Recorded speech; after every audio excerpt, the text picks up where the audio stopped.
सुप्रभात मंडळी. मी नीलिमा पटवर्धन आणि आपण सध्या वाचत आहोत संत ज्ञानदेव ही मीनाक्षीताई देशमुख लिखित लेखमाला. कालच्या पुढे सुरू करते.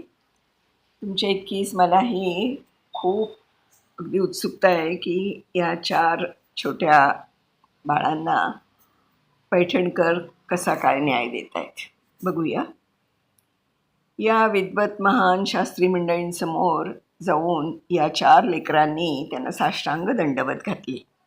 त्या कोवळ्या कोमल बालकांना पाहून शास्त्री मंडळींना मोठं नवल आणि कौतुक वाटलं. ज्ञानोबाचं रूप कसं होतं तर त्यांनी स्वतःचं वर्णन ज्ञानेश्वरीच्या 6व्या अध्यायात केलेलं आहे.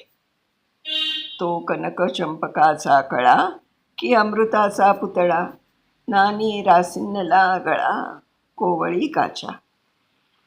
होजे शरदियाचे बोले चंद्रबिंब पाल्हेले, का तेजाची मूर्त बैसले आसनावरी.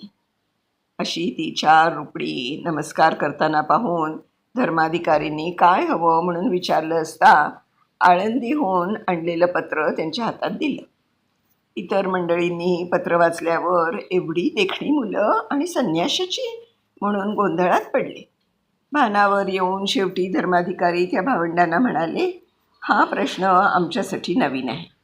आजवर असं कधी घडलं नाही, म्हणून पैठणमधले विद्वान आणि शास्त्री गोळा करून विचारविमर्श करण्यासाठी हा प्रश्न सभेसमोर ठेवावा लागेल. बातमी सबंध पैठणभर पसरली. दुसऱ्या दिवशी सभा भरली. धर्माधिकारी झाडून सारे पैठणकर शास्त्री पंडित सभेला उपस्थित झाले आणि या संन्याशांच्या 4 मुलांना बघायला चिक्कार गर्दी झाली. कुणी त्यांना पाहायला, कुणी त्यांची थट्टा टिंगल शिव्या द्यायला जमा झाली आणि ही 4ही भावंड सभेसमोर मात्र हजर झाली. यांनी आणलेलं पत्र धर्माधिकाऱ्यांनी सगळ्या सभेला वाचून दाखवलं. झालं. पोथ्यांचे बंद सुटले, ग्रंथांची पानं फडफडायला लागली, सगळ्या स्मृती धुंडाळून निघाल्या, पण मार्ग काही सापडेना. शेवटी धर्माधिकाऱ्यांनी मुलांना सांगितलं, आम्ही सर्व शास्त्र शोधली, पण तुमच्यासाठी काही मार्ग सापडला नाही, म्हणून तुमची मुंज करता येत नाही. तुम्ही देवाची मनोभावे भक्ती करावी, सचोटीनं वागावं, भजन कीर्तन करून समाजाचं प्रबोधन करावं, सगळ्यांच्या ठिकाणी समभाव ठेवावा. हे ऐकून 4ही भावंडांना खूप आनंद झाला. पण टवाळखोरांना इतका सरळ सरळ लागलेला निकाल काही आवडला नाही. त्यांना विशेष काहीतरी खरबरीत विपरीत बोलाचाली अपेक्षित होती. काहीच न घडता सहजासहजी मिटलेलं प्रकरण त्यांना कसं बरं पचनी पडेल. काहीतरी खुसपट काढून या मुलांना हैराण करावं, त्रास द्यावा असा त्यांचा विचार सुरू होता. तोच ज्ञान्या नावाचा पखालीचा रेडा येताना टवाळखोरांना दिसला. त्यातला एक जण म्हणाला, या दोघांचं नाव एकच आहे, दोघेही भाऊच आहेत की जणू. ज्ञानोबानं ऐकलं मात्र.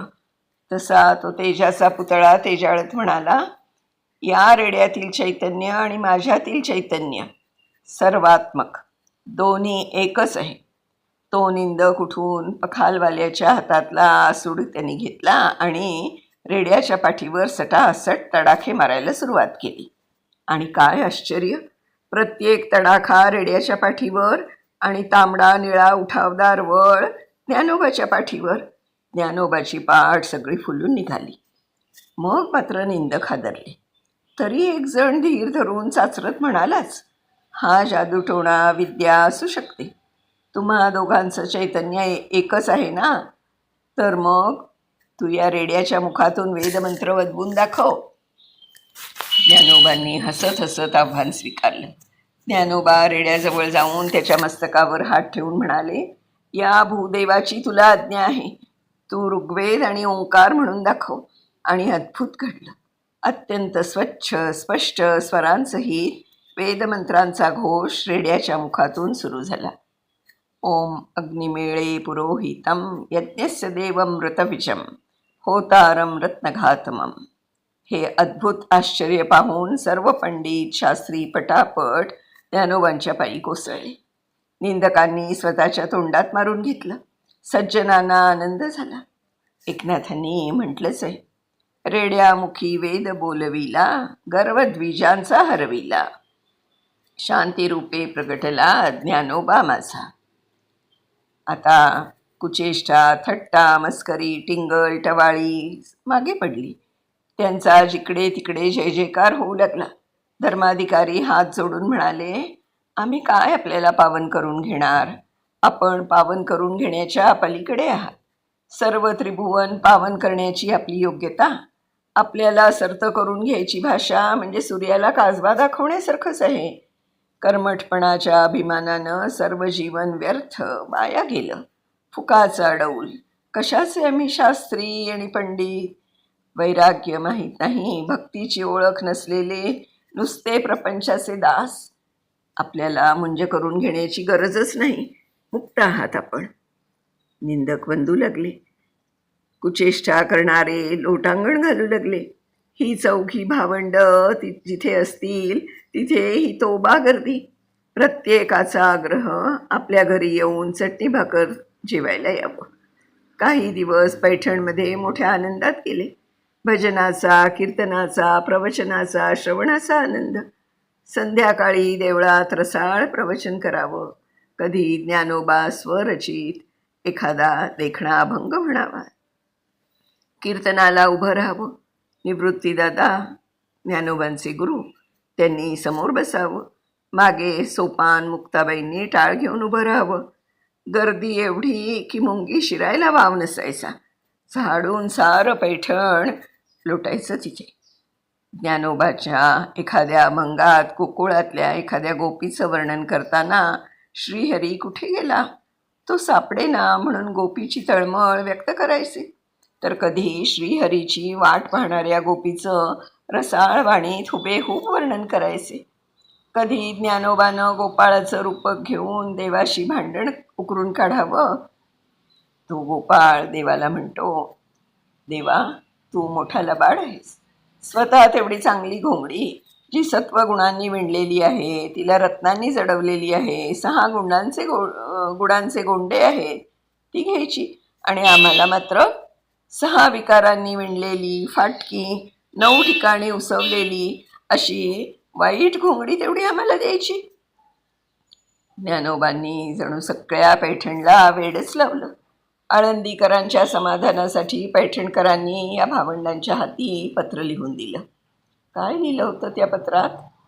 नामदेवांनी सांगितलंय, हे परलोकीचे तारू देवत्रय यासी, प्रायश्चितासी घ्यावे कोणे.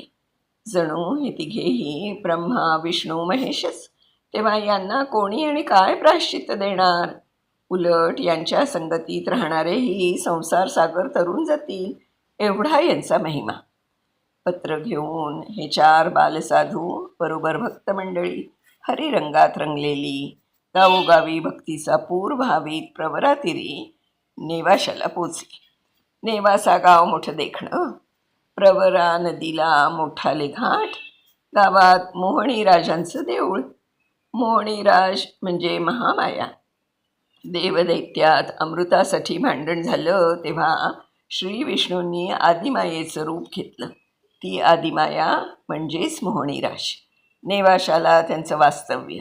त्यामुळे या गावाला क्षेत्राचा महिमा.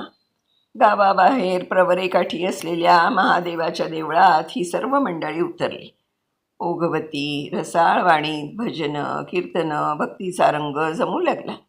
एके दिवशी निवृत्तीनाथ ज्ञानोबाला म्हणाले, अरे आजपर्यंतचा सगळा परमार्थ, गीता, महाभारत, रामायण, स्मृतिपुराणं सगळं संस्कृतमध्ये असल्यामुळे याची मक्तेदारी फक्त विद्वान ब्राह्मणांकडेच. भोळ्या भाबड्या जनतेला यापासून वंचितच करावं लागलं. राहावंही लागलं तसं. परमार्थरूपी ही गंगा त्यांच्यापर्यंत पोचलीच नाही. आता यावर ज्ञानोबा काय करणार ते आपण उद्याच्या भागात बघूया मंडळी. तोपर्यंत मी निलिमा पटवर्धन आपली रजा घेते. मीनाक्षीताईंचे खूप खूप अगदी मनापासून आभार मानते आणि उद्या भेटीच्या आश्वासनासह आपला निरोप घेते. धन्यवाद.